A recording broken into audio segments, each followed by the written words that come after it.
to Legally Speaking with me, Tarun Nangia. Today, we're going to discuss the all-important issue of draft gaming rules and concerns that have been raised and what is the way ahead. We've been following the topic of gaming for the past few months as it develops. We also took up the issue of taxation, which also the final word is not out as yet. But there have been some more developments which we will discuss today. Of course, all the stakeholders, which are the gaming companies, they have had a meeting with the Minister of MeitY, and that is also where these issues were discussed. We'll also bring that up. I have with me today Sameer Chugh. He's General Counsel, Legal Head with Games 24/7, which is one of the biggest companies in this business. Good to see you again, Sameer, and looking forward to some interesting insights as always. I have with me Trupti Ahuja, who's Senior Partner with Karanjawala and Company, who works on issues in this sector regularly. Good to see you, ma'am, and looking forward to some interesting insights. I have Vaibhav Kakkad, who's partner with Saraf and Partners, who recently even authored a paper on the draft gaming rules, who will also share details about it. Also works actively in litigation in this sector. Good to see you, Vaibhav, and looking forward to some insights from that paper which you authored. And at the outset, let us go to the industry first. So Sameer Chugh, it's General Counsel's Game 24/7. Bringing in the concerns and also any observations that he has to make. Over to you, Sameer, for your opening comment. Thank you, Tarun, for this. And I think it's a fantastic day for the online gaming industry. And why I say a fantastic day, because in the second, when the draft rules came out, I think this has been a long ask of the industry. And honestly, we couldn't have asked for more. Obviously, the draft rules do have some areas where we believe it could be bettered, but improvement is always something that can happen. But having said that, I think the draft rules are bang on. They provide a very good mechanism for the industry to actually turn around and thrive by defining the online gaming and the way they have put it, including the fact that they have talked about, it has to adhere to the laws. I must say that the center has turned around and stayed away from trying to get into the state domain, yet at the same time, bring out a very clear picture of what online games are, and therefore, kind of that clarity is much welcomed.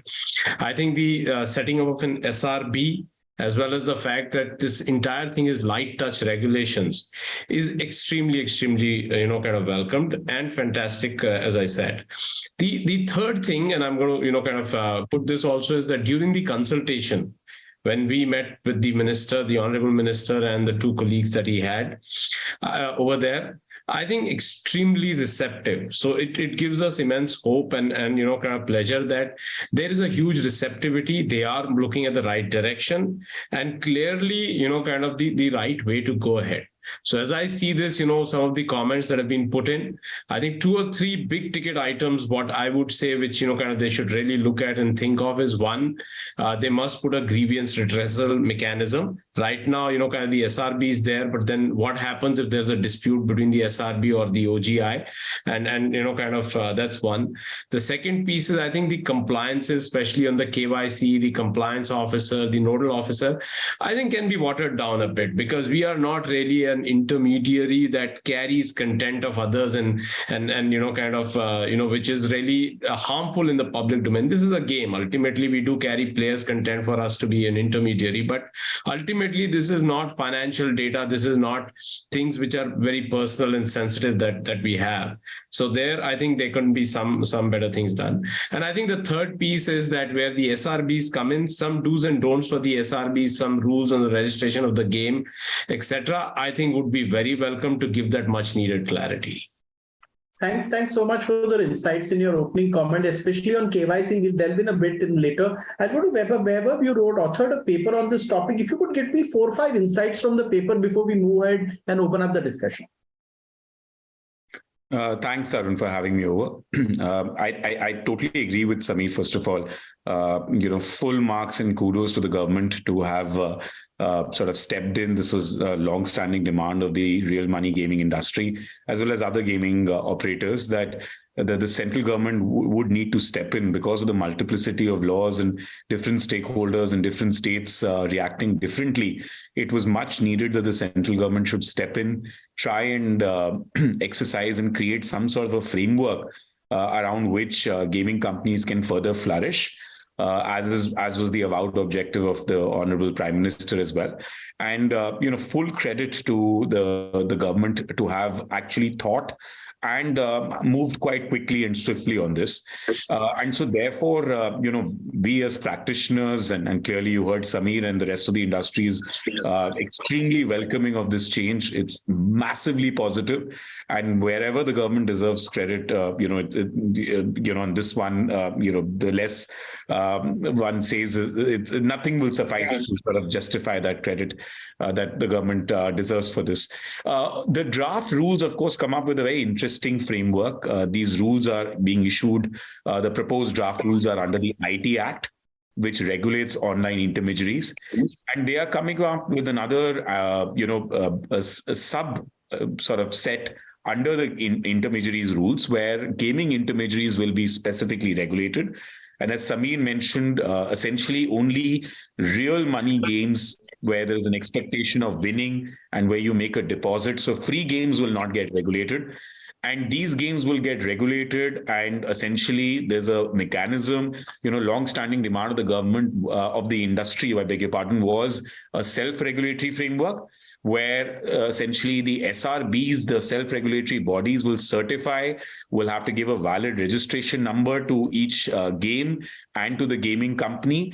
And what it also, of course, thereafter provides is that from time to time, the gaming company will be required to get a no bot and a random number certification. They will have to ensure that there's a compliance officer, a nodal officer, a grievance officer as part of the whole mechanism. They will have to be very transparent about their rules. There will have to be a KYC done of the users. There will have to be an ability for the users to voluntarily provide their details and identity and verify themselves. So there are a bunch of rules, and ultimately they've come up with a three-layered mechanism. So there's MeitY at the top. Then there is the self-regulatory body, which will be also regulated and registered by the government. And then there are the gaming companies. And they have laid down a host of framework under which all of this will operate. So I think overall, this is an excellent move. I mean, let us not forget that in various high courts where, the states had come up with laws to ban and paint everybody with the same brush and ban even real money skill-based gaming industry. The biggest challenge was the issue of legitimacy. And, the honorable judges and the policymakers at the state level would sometimes view these games with suspicion, painting everybody with the same brush. What MeitY's proposed change will do is it will bring a strong sense of legitimacy, the fact that the government recognizes these as valid games, which are protected under Article 19(1)(g). And may I clarify, this constitutional framework all along has been very stable around it. It's just that over the last few years, lots of states had started reacting, particularly in southern India.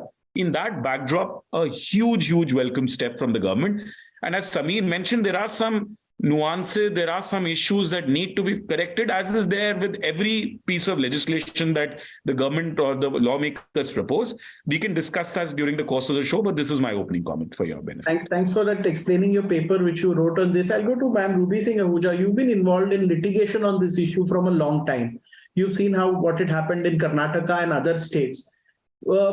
They say that litigation on this issue is not ending anytime soon. Could you give us an overview of what has been happening? Of course, we had the taxation issue on which many of these companies went to court. Then they were banned in some states. Again, they went to court. Now, even in Supreme Court, litigation is going on. Could you give us a sense of what lies ahead in the litigation space on this issue in the coming years? Thanks, Tarun.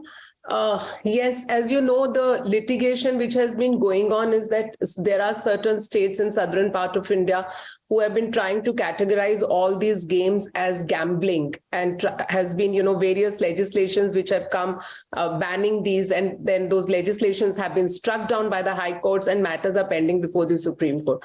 So what has been brought by MeitY is certainly a very good step, because I think, and one thing you also must give credit to government, that this industry was struggling. It is rather unfortunate that this industry was giving money. It was a growing industry, but still was struggling, litigating, going from one corner to another.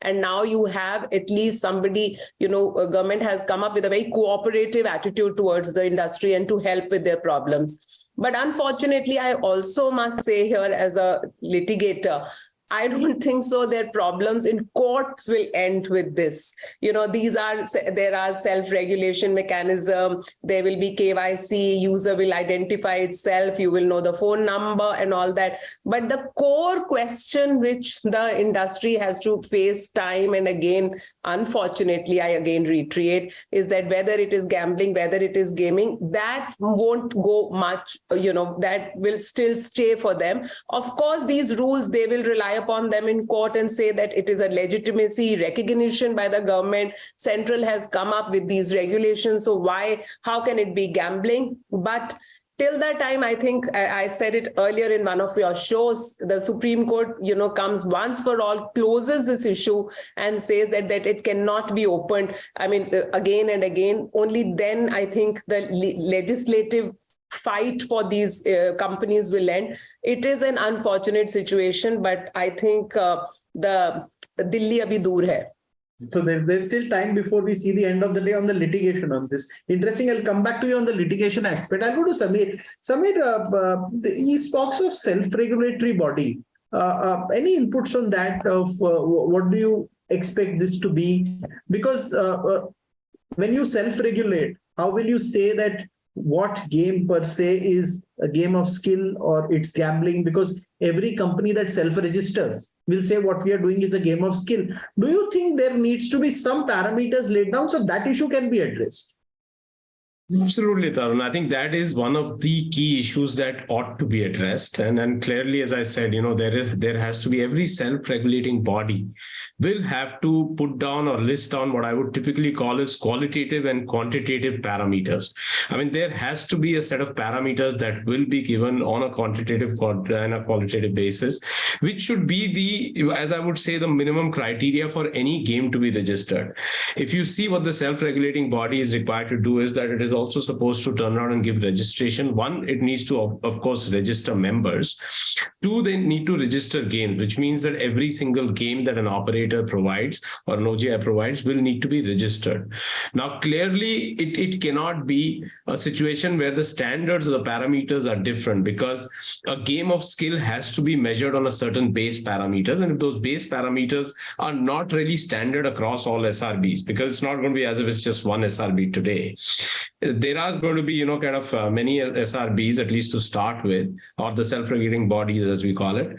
So those parameters ought to be defined. And ideally, what we believe and what we think is that it's the meaty that should turn around and give us those parameters. We will absolutely work with them. We're happy to work with them to come up with those parameters. We will give them suggestions. In fact, as part of the entire, feedback into the draft regulations, I think a lot of that piece is being put together by the industry and provided.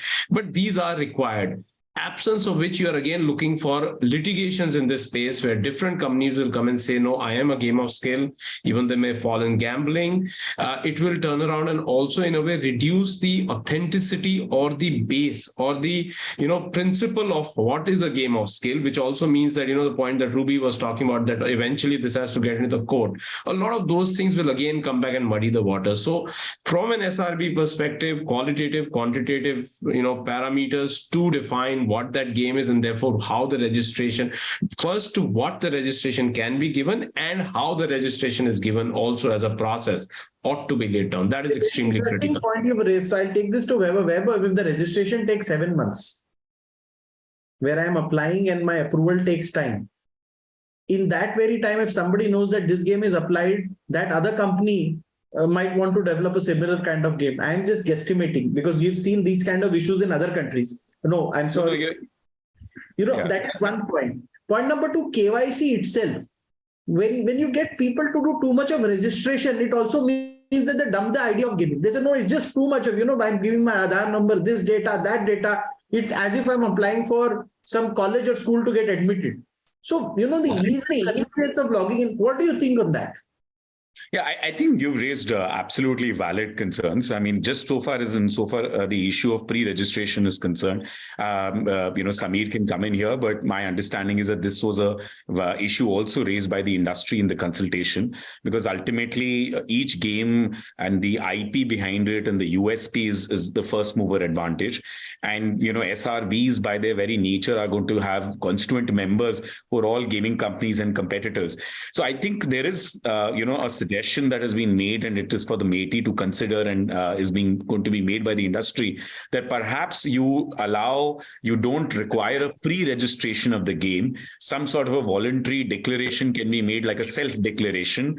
And once the game is out, maybe in a 3-month or a 6-month period, the game then can be certified by the SRB. So that will ensure that there is no potential leakage for the company. And plus barrier to entry, because correct, and no barrier to entry. Insofar as the second issue is concerned, I think the whole issue of KYC, what the draft rule says, that the same KYC rules as are there for financial sector by the RBI. Now, the Reserve Bank of India has completely differentiated regimes for KYC for banks, for NBFCs, for prepaid wallets up to a certain threshold, above certain threshold. So what framework to be sort of utilized? And as Samir said, ultimately, there is already a detailed framework under which all of this money of the users, all the gaming companies anyways don't keep it with them. They keep it in escrows, dedicated escrows, because those are not the monies of the company, they're of the users. So already certain checks and balances companies are already doing. Maybe, a light touch KYC is the need of the hour. And I would hope that some sort of an OTP or some sort of a similar mechanism can be deployed. Tarun, I just wanted to make a larger point here, and I think something to what Ruby was mentioning. I think the principal point, and I can't agree more with Ruby and Samir, is that ultimately under the constitution, the subject matter gambling and betting is in the state list. Yes. If you look at the draft rules, they have also very clearly said that care should be taken by online gaming companies to ensure that they are not facilitating any game which is regarded as betting and gambling. Yes. Which brings the question of what Samir was mentioning, that ultimately, and remember, Finance Ministry is right now painting, and we have had several conversations around the whole issue of GST, but Finance Ministry seems to be painting every game with the same brush. What will be therefore vital is ultimately for MeitY to step in, to give some guiding principles of what is a game of skill, what is a game of chance. Of course, whether it will be binding on a state which has constitutional power, but ultimately it all have to be in the backdrop of the constitutional framework under which, RMDC, Chamar Bagwala, Supreme Court cases on what is a game of skill. I think that will drive the analysis, and any guidance from MeitY will be very, very useful, because ultimately, this issue will play out. States will try and flex their muscle, and this issue will play out in the Supreme Court eventually.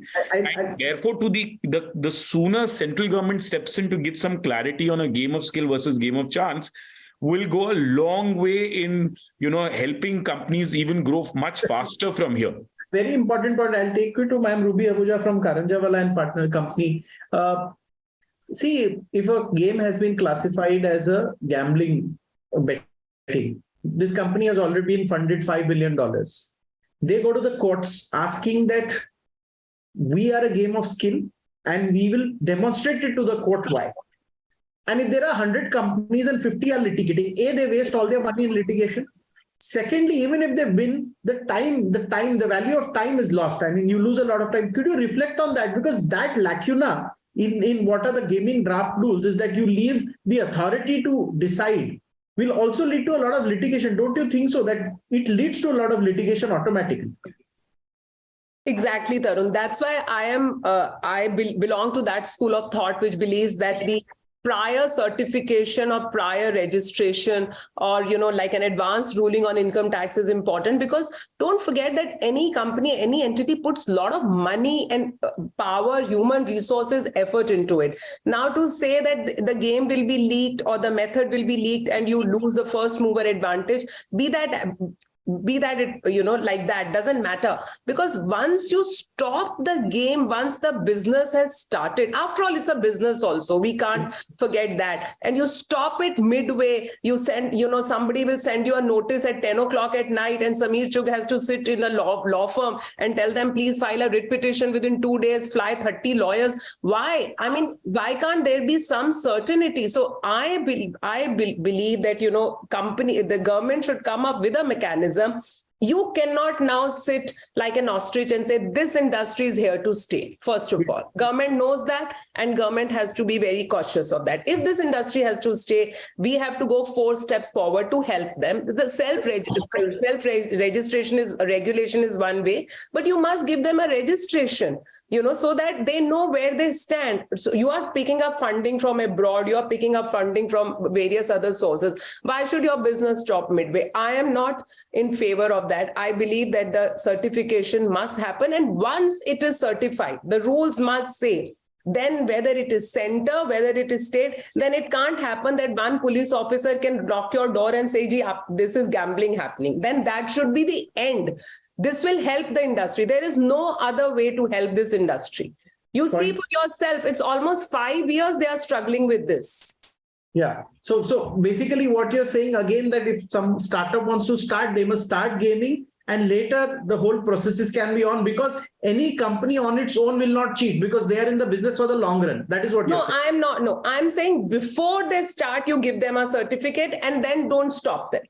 Okay, if they are complying with the rule and regulation, you do it for a mining industry, you give license. It's something like that. You put conditions, whatever you want to put, so that they know where they stand. You can't have it midway. Okay, you start your business, then I will decide whether your business is legitimate or not legitimate. Please understand, categorizing a business as illegitimate has far-reaching consequences. So that can't be allowed. Point well taken. I'll take these both these points, what Vaibhav and Ma'am Ruby Abuja have said to Sameer. Sameer, I could sense you wanting to speak that time. Could you quickly make your point? Yeah, sure. No, so I think it's important that innovation should not stop, but there has to be a very clear piece of how the registration happens, and that's more important, because clearly game of skill has been defined by the Supreme Court. So the point here is that if there are games which are already treated as games of skill, they should be grandfathered. Give them registration, allow them to operate. Any new game, so long as it meets the parameters, give them a provisional registration. Okay, because even to turn around and be able to prove later beyond doubt, there has to be data, and data can only come when there's a real game that's out there. Allow them to run for 30 days or 60 days or maybe 90 days, during which the provisional registration comes. Let the company go back and turn around and put the full application, get a registration in 30 days, move life on. I think those are the kind of ideas, or those are the kind of ways this has to work for it to work fully. Thanks for giving us that clarity. And the final word, Ruby wants to come in, ma'am. One thing I want to say, and though I am for the industry, that maybe a soft touch KYC is not a bad idea, and it is in the benefit of the industry also. And I'll tell you in one line why. Industry also faces a lot of problem. There are, you get letters, somebody's attempting to attempt suicide, somebody, all those issues come. Once you know a little bit about the identity of your player, it helps it helps your life as well. The company knows, with whom they are dealing with. I don't think so. KYC, not like that you are applying like a bank loan, you have to put 100 documents. It's not maybe a mid path if the government and the industry can choose. My own take is, I don't know whether my clients will agree to it or not, but it will be to their benefit in the long run. Point well, the light touch KYC, Vaibhav Kakkar of Saraf & Partners. Yeah, Tarun, just one last closing remark. I think, look, this is, again, at the cost of repeating myself, it's a great move by the government. Heartily welcome it. The ideal wish list, to be brutally honest, to avoid all of this fiascos that may even continue going forward, is where the center steps in on behalf of the states, much like what they did in the real estate sector. Come up with a central law for gaming, so that this whole controversy, because ultimately the constitutional power vests with the states, that whole controversy will be put to rest. What they did with the real estate sector with RERA. But unfortunately, until that happens, there will continue to be, something or the other that will keep playing up, because different states may continue reacting differently, particularly those states that are ruled by different political parties. But overall, absolutely fantastic move. And, with ironing out some of the finer issues, I think it's a great platform to start, continuing to flourish for the gaming industry. Thanks. Appreciate all of you joining us today on the show. Interestingly, the final word is not out yet, but very good developments. We have a very, in a sense, progressive minister who understands the sector also, given his background and education. That also helps us. And I thank each one of you for making time joining us, and request your participation again immediately after the budget, when I think we hope for some announcements. We wish to take this up with you. Thank you, viewers, also for joining us. Thank you. Thank you, Tarun. Thank you. Thank you.